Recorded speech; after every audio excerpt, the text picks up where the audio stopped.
And we're back to learning Gimp in year day 124. Let me show the auto contrast options. We need the histogram yet again, so go to Windows Document Dialogs and add the histogram if you don't see it. And you can see this image certainly would profit from a little bit of contrast. And we have automatic one-click options under colors and auto. First one is the equalize, and this is actually there to exactly do that. So if you look at the histogram, it actually drags these colors to right and left.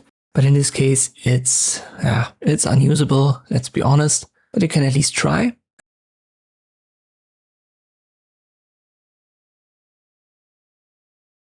Another one that you can try is the stretch contrast. It uses HSV, hue, saturation, and the value. It might take some time to get processed. But once we've got it, you can see it has done this stretching, which increases, in this case, the contrast, but we're still not there yet.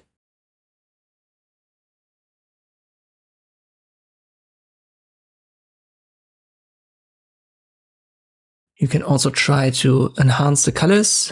It's not really a stretching to left and right. Instead, it pushes the colors up in the histogram. For this specific case, I wouldn't necessarily do that.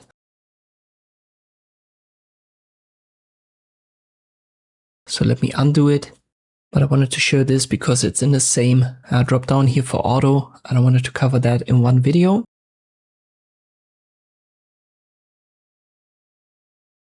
Next one is the white balance, and here it has tried to do the same, finds the whitest spot and then balances out the rest accordingly.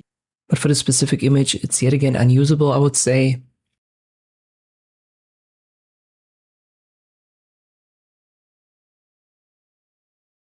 And then we have a small little menu here for stretch contrast. It's kind of the same as the HSV. So if I reapply it, we won't see much of a difference. You can try to play around with these checkboxes and do it again. But in general, the best approach is the one that I've shown you in the last couple of tutorials. For example, use the levels adjustment or the curves adjustment. And this is how you can actually fix most of the issues that the original image has. Here in this case, I go up 15 points for the dark spots, and then I go down with the bright spots to 216 maybe. And there you go. We have now closed these two gaps on left and right in the histogram, and we've significantly improved the contrast. You can also try to adjust the midpoints here with triangle in the middle. In general, the values here, they depend on the image that you use. Look at the histogram, find these gaps that you've got on left and right, and then adjust the midtones while looking at the image, finding something that you like. And the auto adjustments, they are fine, but in many cases they won't fix all of the problems in your images. So try to understand the levels and the curves, try to use it, get some experience with it, and then you don't even need these auto adjustments. I hope this video was helpful, thank you for watching, and I'll see you next time.